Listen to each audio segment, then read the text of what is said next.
White House was just caught killing an anti-corruption bill because that's how the Bidens got rich. There was a bipartisan bill to require presidents to disclose their family members' foreign income and disclose any business conducted on Air Force One. Votes were all lined up, Republicans and Democrats ready to go. And at the last second, the bill was sabotaged. Democrat Congresswoman Katie Porter says 3 Democrat co-sponsors suddenly withdrew their support after the Biden White House told them to kill it. Naked corruption, and the media won't report it. The fact checkers, too busy being overworked. After Biden froze at a Juneteenth party, wandered off into an Italian field, and got yanked off stage by Obama, NBC says the fact checks are having trouble keeping up. A Democrat strategist saying the lie is sprinting the 100-meter dash, and the fact check is taking a stroll on the beach. So it's never going to catch up, and it's never going to have the same reach. The fact checkers at AP had to work the overnight shift. They say Biden really wasn't yanked. He, quote, paused amid cheers and applause as he exited the stage with his predecessor. Biden's favorite morning show went on defense.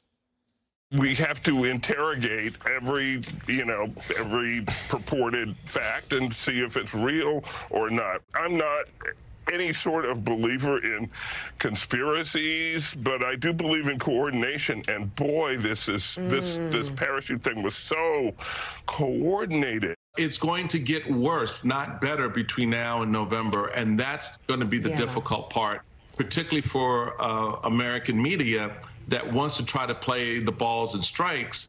Oh, yeah, balls and strikes. The narrative from now until November is don't believe your eyes. Biden gets lost on stage, cheap fake. Biden falls down the steps of Air Force One, cheap fake.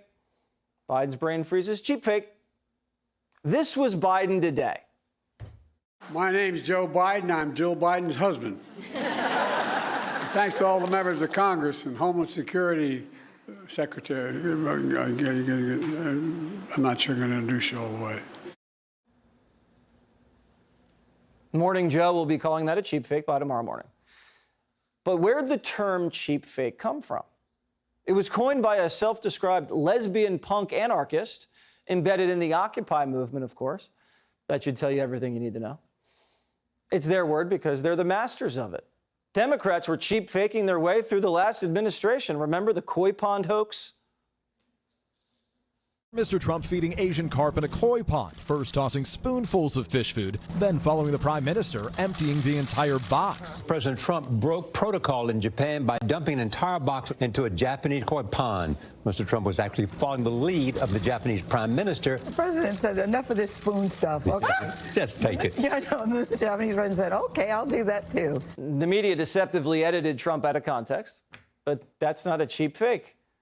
But if we show an unedited video of Biden wandering around, that is? The media is pretending like it's perfectly okay for the leader of the free world to just drift off into a field and have to be retrieved by the host.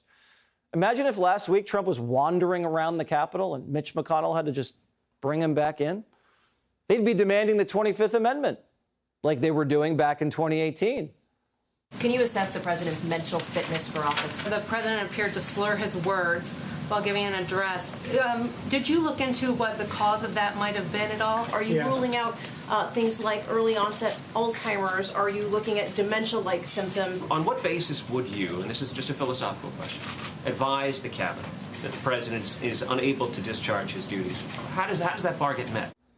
Why isn't the media asking Binder these questions? It's because they're in on the cheap fake hoax.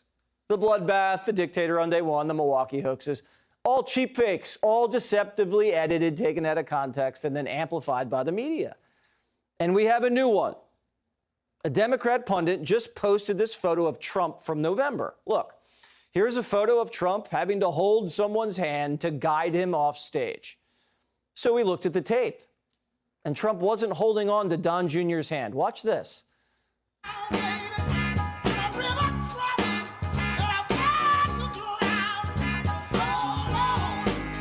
The great Jimmy Fallon boiled the election down to this. If Trump says something behind closed doors that nobody verifies, it's definitely true. If Biden does something right in front of your eyes, it's totally false. It's just one big dirty game of don't believe what you see, just believe what you don't see. In his book, 1984, George Orwell said, "The party told you to reject the evidence of your eyes and ears. It was their final, most essential command."